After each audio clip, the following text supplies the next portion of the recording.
What is up, everyone? Sapphire Bills here, back with another episode of Gagged or Ragged, the series where I review the latest episodes of the RuPaul's Drag Race franchise. As you can see from the title and the thumbnail of this video, today's video is going to be on the 4th episode of Drag Race UK Series 2.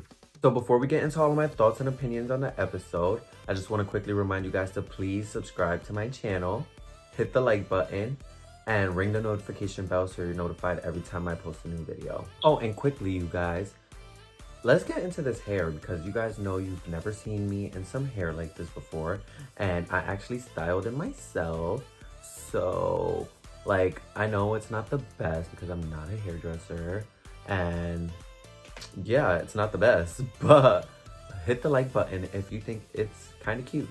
So enough rambling and let's just get into it. So for the mini challenge this week, the queens were playing the Great British Bake Off. So basically each queen had to present a pastry and sell it to us as if they baked it themselves in their own loving oven. And basically whoever was the funniest and did the best job at selling their pastry wins. So in my opinion, in the mini challenge, the funniest girls were Tia Coffee, Bimini Bon Boulash, and Lawrence Chaney. Bimini does win the challenge, which was well deserved because in my opinion, she was the funniest. Bimini is really creeping up in the competition, and to me, I actually am starting to see her up there at the top. So I'm very interested to see what else Bimini has to offer into the competition, because so far she's been surprising me and I'm really living for her. For the Maxi Challenge this week, the queens had to co-host a chat show called Morning Glory. And in order to get the highest rating, they had to cater to the widest range of people possible. So they have to cater to Essex girls, Brighton hippies, Hoxton hipsters, little children, and all of this extra shit. Also, the gag is the show will be broadcasted live, so there's no room for mess ups. Since Bimini won the mini challenge, she had first dibs on whatever role she wanted in the show. So that's the Maxi Challenge for this week. And on the runway, the queens were asked to serve Monster Mashup. So 2 horrifying looks in one. So let's get into the runway looks, and we'll also touch base on each queen's performance as we go through. So first queen we have up is Veronica Green. Veronica is serving us up a Medusa look mashed up with a pig, and this is really cool. Like, that headpiece is enormous. Of the big pink pig ears, I just love the whole stature of this whole look. I love that it's very big, larger than life. I like the way that she wore a sequin dress that flipped from gold to green in order to kind of give like a snake skin feel. I was into that. And overall, this look is going to be a gagged. In the chat show, Veronica played a goth party planner along with Sister Sister. And I have to say, her performance really wasn't good. She was very much flatlined, and she was more so being awkward in my opinion. You could tell she was in her head a lot, and to be honest, I kind of think she messed up a little more than Sister Sister. It was actually pretty hard to watch Veronica because it was pretty cringy the way she was just like not really doing much but still talking and adding just unnecessary commentary into the show. For her performance in this challenge, it's definitely gonna have to be a rag. Just wasn't living for it. And next up we have Sister Sister. And Sister Sister has given us a mashup of a mummy and a werewolf. And I like the idea of this, but I don't care for the execution. Her tail doesn't really sell werewolf to me. I think that the blue color of the fur that she had on just kind of threw it into a different direction. I know that she wears a lot of blue, and I'm sure she probably did that on purpose, but I would have liked to see more of a natural brown or grayish kind of werewolf fur color, and I think that would have been a little cooler.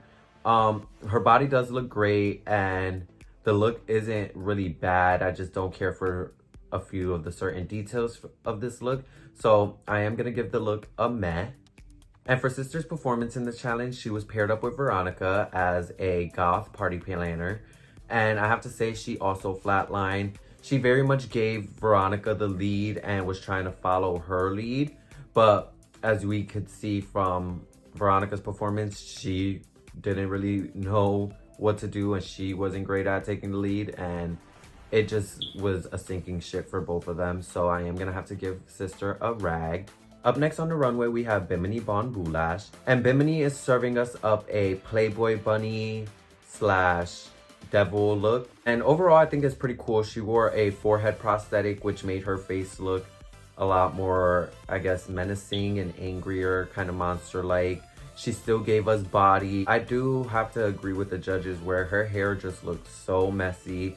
And just a few little details of the look weren't fully there. The look was pretty simple to begin with, and the details weren't hidden. So altogether, it just wasn't a very successful look. Even though I do get the concept, I do see that it's very on brand for Bimini. And overall, I genuinely do like it. But for the challenge and for it to be on RuPaul's Drag Race stage, she needs to start paying more attention to the details. And that's why I'm going to be giving her a rag for this look. Bimini's performance in the challenge was great. She maintained character the whole time. She was funny. She read her lines great. She acted great. And overall, her performance is going to be gagged. Next up on the runway, we have Bimini's partner, which was Taste. Taste is serving us up a Bride of Frankenstein mixed with a vampire. And this look is gorgeous. Taste looks stunning as always. I love the hair. I love the gown. I love everything about this. The only complaint that I would have is I wish I saw a little more vampire in the look, because I immediately got Bride of Frankenstein, but I didn't really get vampire until I saw her fangs. And even then, it still wasn't a very big statement.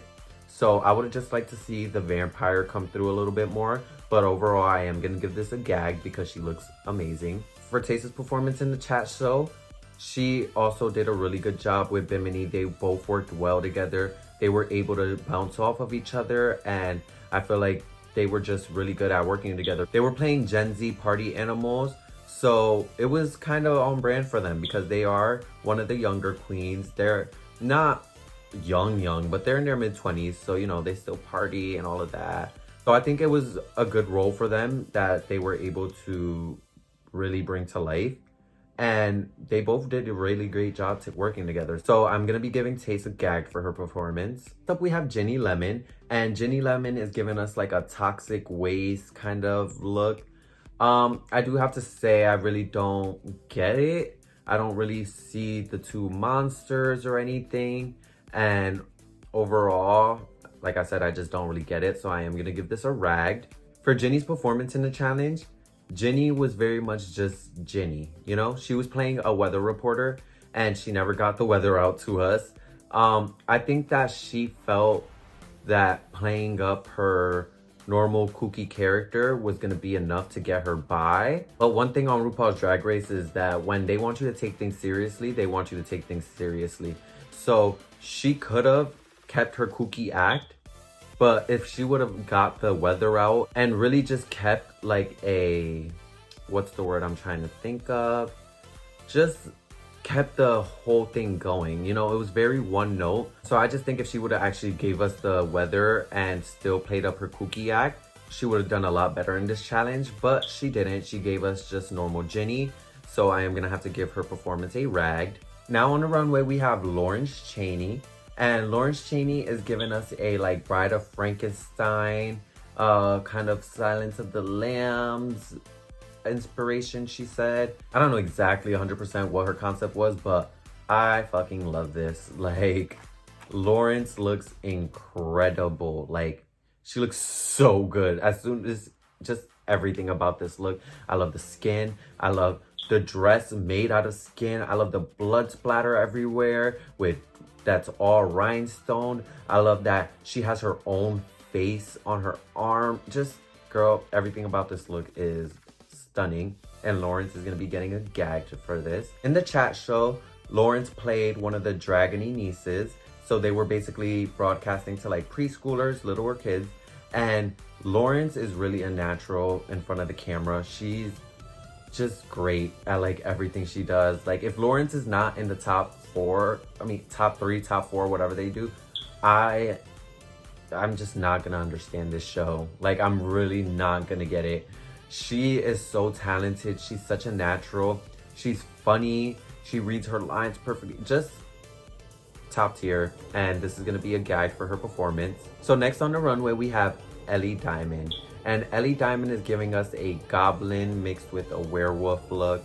And I don't really care for this look. I don't really like the garment itself.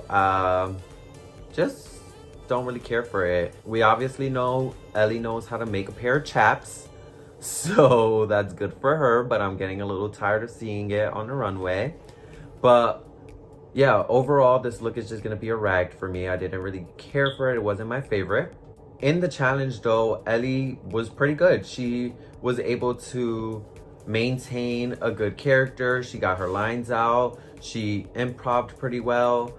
But standing next to Lawrence is an amazing everything. So she didn't shine as bright, but overall she still did a pretty good job. So I am gonna give her a gag for her performance. And now hitting the main stage, we have Tia Coffee. And Tia is serving us up a Medusa / Voodoo Priestess look.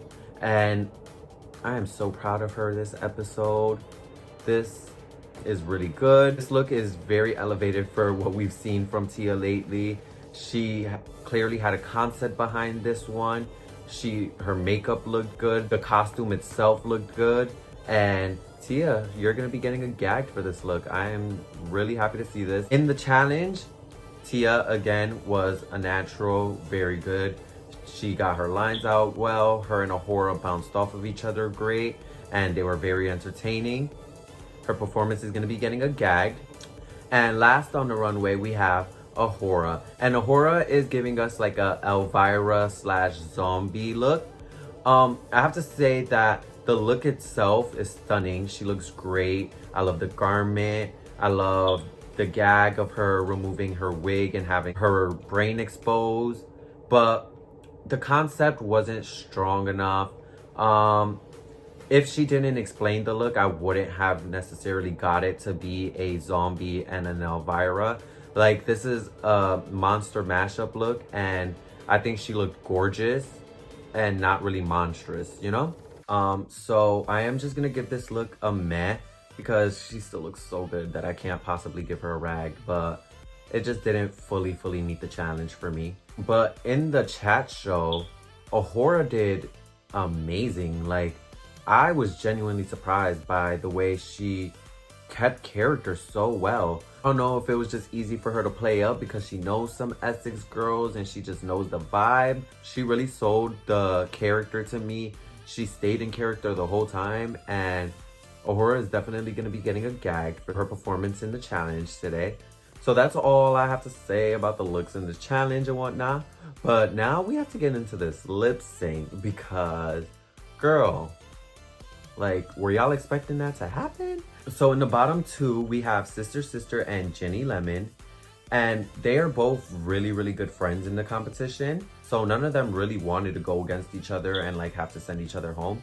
But I mean, it's the name of the game, so they had to do what they had to do. But Jenny was definitely starting to like tap out, and we could see it. She was starting to withdraw. She didn't feel like she was like being understood, I guess. I'm not sure.